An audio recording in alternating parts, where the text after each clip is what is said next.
नमस्कार जय हिंद दोस्तों, स्वागत है एक बार फिर से आपका आप यूट्यूब चैनल स्टडी नीड्स पर। दोस्तों, जैसा कि आप जानते हैं कि स्टडी नीड्स एक मात्र ऐसा प्लेटफॉर्म जहां पर आप तक सही अपडेट सही समय पर ही दी जाती है, इसलिए लगातार आप बने रहें हमारे साथ। पहली बार चैनल विजिट किए हैं, चैनल को सब्सक्राइब जरूर करें क्योंकि स्टडी नीड्स यानी प्रामाणिक तथ्य। दोस्तों, जैसा कि यहाँ पर आप देख पा रहे होंगे, लोक शिक्षण संचालय मध्य प्रदेश की ओर से 5/6/2024 की स्थिति में एक आदेश जारी कर दिए गए हैं। शैक्षणिक सत्र 2024-25 में विद्यालयों में रिक्त पदों के विरुद्ध आतिथ्य शिक्षकों के लिए नवीन आवेदकों का पंजीयन एवं पूर्व पंजीकृत आवेदकों की जानकारी का आगतन किए जाने के संबंध में फाइनली कहना यह है कि सत्र 2024-25 हेतु रिक्त पदों के विरुद्ध आतिथ्य शिक्षकों की व्यवस्था की जानी है और जिसके लिए नवीन आवेदकों के साथ पूर्व पंजीकृत आवेदकों के लिए यह महत्वपूर्ण रूप से आदेश जारी किए गए हैं और जिस पर क्या कुछ स्थितियां स्पष्ट की गई है, इसके बारे में बात करूं तो जैसा कि यहाँ पर आप देख पा रहे होंगे कि रिक्त पदों के विरुद्ध आतिथ्य शिक्षकों की व्यवस्था की जानी है और युक्त परिप्रेक्ष्य में नवीन आवेदक जो अतिथि शिक्षक के रूप में कार्य करने हेतु इच्छुक हैं, ऐसे आवेदक जीएफएमएस पोर्टल पर नवीन पंजीयन एवं पूर्व से पंजीकृत आवेदक निम्नानुसार कार्यवाही की जावे। क्या कुछ कार्यवाहियां हैं, इसके बारे में बात करूं तो यहाँ पर बताया गया है जितने भी नवीन आवेदक हैं जो अभी तक गेस्ट फैकल्टी में यहाँ पर रजिस्टर्ड नहीं है, उनके लिए नवीन पंजीयन हेतु आवेदक जो कि लिंक बताया गया है कि जीएफएमएस पोर्टल के साइट पर या ऑफिशियल साइट पर आप सभी को विजिट करना पड़ेगा और इसके बाद आधार के 22 ही करना पड़ेगा। इसके बाद शैक्षणिक एवं व्यावसायिक योग्यता की जानकारी यहाँ पर दर्ज की जानी है और इसका परीक्षण कर अपडेट की जानी है आप ही के द्वारा। इसके बाद मध्य प्रदेश शिक्षक पात्रता परीक्षा 2018 या उसके उपरांत उत्तीर्ण की जानकारी यहाँ पर दर्ज किए जाने की बात कही गई है। कहना यह है कि अगर आप टीटी परीक्षा उत्तीर्ण है उसकी भी जानकारी यहाँ पर आप सभी से मांगी गई है।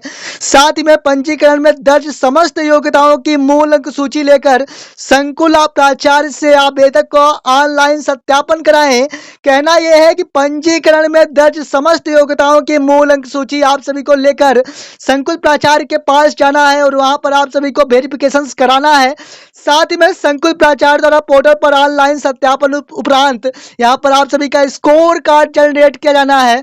तो फाइनली कहना यह है कि जितने भी नए आवेदक हैं उन सभी को जीएफएमएस पोर्टल पर जाना होगा, जीएफएमएस पोर्टल पर जाकर केवाईसी कराना होगा। इसके बाद आप सभी को व्यावसायिक योग्यता के साथ शैक्षणिक योग्यता फिल करनी होगी और इसके बाद 2018 में जो कि पात्रता परीक्षा संपन्न की गई है, अब तक जो भी पात्रता परीक्षा 2018 के बाद संपन्न की गई, चाहे वह शिक्षक भर्ती वर्ग 1 हो, वर्ग 2 हो या वर्ग 3 हो, उन सभी की जानकारी आप सभी को फिल करनी होगी और इसके बाद आप सभी को जितने भी मूल प्रति अंक सूची है, साथ ही में टीटी परीक्षा उत्तीर्ण की जानकारी जो कि आपने डाली है तो उसका भी स्कोर कार्ड लेकर संकुल प्राचार्य की आईडी व पासवर्ड से आप सभी को सत्यापन कराना है। इसके बाद आप सभी का स्कोर कार्ड दिखाई देगा।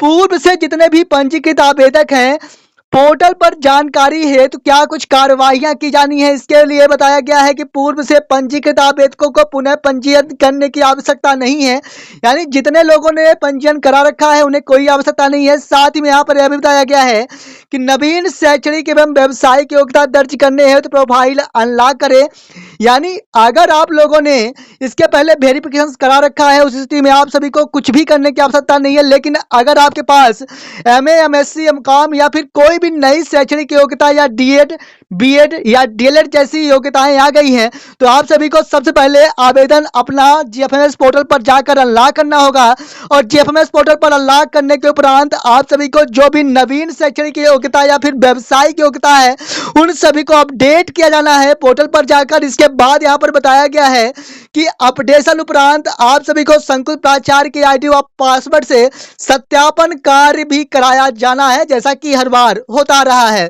इसके बाद संकुल प्राचार्य के द्वारा क्या कुछ कार्यवाहियां की जानी है, इसके बारे में भी बात की गई है, जिस पर बताया गया है कि आवेदकों द्वारा आवेदन में दर्ज समस्त योग्यताओं का मूल दस्तावेज से मिलान कर जानकारी सत्य पाए जाने पर पोर्टल से अनलॉक सत्यापन का कार्य आप सभी को कराया जाना है संकुल प्राचार्य की ओर से। कहने का तात्पर्य यह है योग्यताएं फिल की हैं उन सभी के मूल दस्तावेज से मिलान करने के बाद ऑनलाइन सत्यापन किया जाना है संकुल प्राचार्य के द्वारा। साथ ही में आवेदक जो कि सत्यापन उपरांत प्रिंट निकाल कर दिया जाए और साथ ही में आवेदन में दर्ज किए गए दस्तावेजों की छाया प्रति अभिलेख में संधारित करें, यानी आप सभी को एक फाइल ले जाकर संकुल में भी जमा करनी होगी। कुछ इस प्रकार की स्थितियां दिखाई दे रही हैं जिस पर बताया गया है कि नवीन पंजीयन है तो स्थानीय स्तर पर व्यापक प्रचार प्रसार करें जिससे अधिक संख्या में आवेदन का पंजीकरण हो।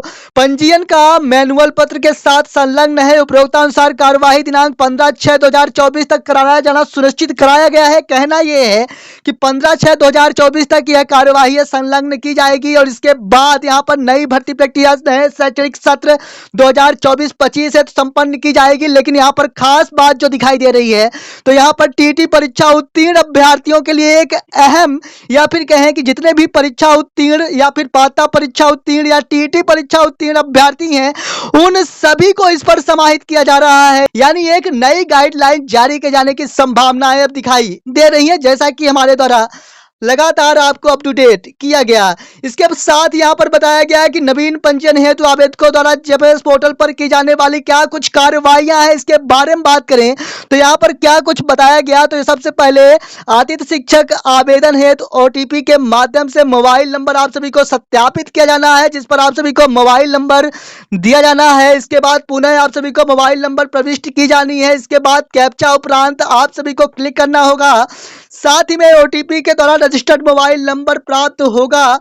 इस ओटीपी को यहाँ पर देख पा रहे होंगे कि डालने के बाद यहाँ पर मैसेज मिलेगा आप सभी को कि यहाँ पर आप सभी का सबमिट हो चुका है। इसके बाद क्या कुछ सत्यापन के लिए बताया गया तो आतिथ्य शिक्षक ओटीपी के माध्यम से आवेदक के मोबाइल नंबर सत्यापित करें तो यहाँ पर आप सभी का सत्यापन कार्य भी किया जाना है मोबाइल के माध्यम से। यहाँ पर संकुल प्राचार्य के लिए बताया गया है। साथ ही में इसके बाद सक्सेसफुली का ऑप्शन आप सभी को दिखाई देगा जबकि यहाँ पर आप सभी का फिल किया जाएगा उस स्थिति के बाद। साथ ही में यहाँ पर पंजीकरण है तो आवेदक का आधार सत्यापन करें तो यहाँ पर आधार सत्यापन की स्थितियां भी बताई गई है जिसके साथ ही आप सभी का ईकेवाईसी भी कराया जाना है। साथ ही में आधार सत्यापन उपरांत आवेदक स्वयं की सामान्य जानकारी एवं समग्र आईडी की जानकारी भी दर्ज की जानी है। यानी आप सभी को जो सामान्य जानकारी के साथ यहाँ पर समग्र आईडी भी दर्ज की जानी है। साथ ही में आवेदक द्वारा जानकारी सेव करने के उपरांत पासवर्ड आवेदक के रजिस्टर्ड मोबाइल नंबर पर भेज दिया जाएगा जो कि पूर्ववत है।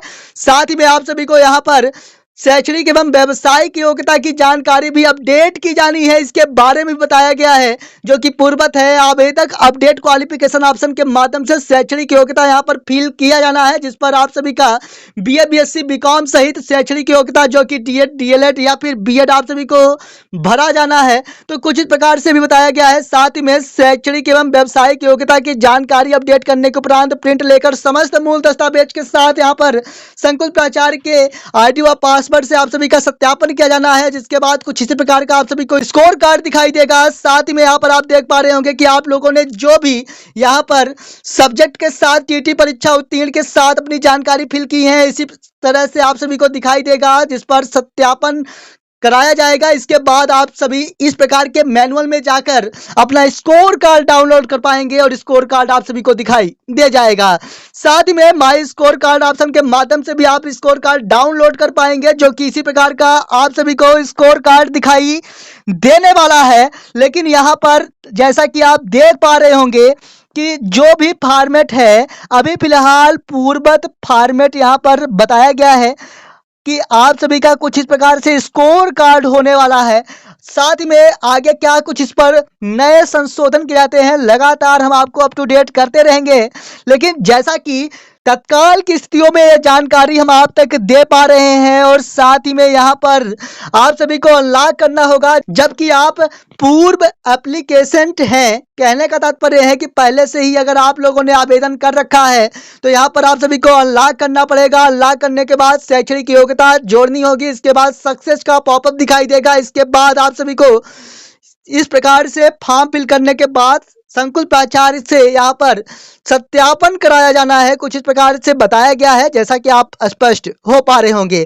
तो फाइनली कहना यह है कि जितने भी नवीन आवेदक हैं उन सभी को मौका दिया गया है, और जो भी टीटी परीक्षा उत्तीर्ण है उनके लिए एक स्पेशल मौका कह सकते हैं कि दे जाने के पूर्ण आसार दिखाई दे रहे हैं। और जितने भी आदित्य शिक्षक यहाँ पर टीटी परीक्षा उत्तीर्ण है उनको प्राथमिकता के आधार पर रखे जाने की संभावनाएं पूर्णतः दिखाई दे रही है। लेकिन क्या कुछ नई स्थितियां बनती है, लगातार हम आपको अप टू डेट करते रहेंगे। लेकिन जैसा कि यहाँ पर आप देख पा रहे होंगे कि नवीन आवेदकों के साथ पूर्व आवेदकों के लिए भी संशोधन, साथ ही में एप्लीकेशन के लिए या फिर स्कोर कार्ड के लिए यहाँ पर मौका दिया गया है। और भी कोई अपडेट मिलती है सही अपडेट के साथ ही लेके आते रहेंगे। लेकिन जैसा कि आप जानते हैं कि स्टडी नेट्स एकमात्र ऐसा प्लेटफॉर्म जहां पर आप तक सही अपडेट सही समय पर दी जाती है, इसलिए लगातार आप बने रहे हमारे साथ। पहली बार चैनल विजिट किए हैं, चैनल को सब्सक्राइब जरूर करें। तब तक के लिए धन्यवाद।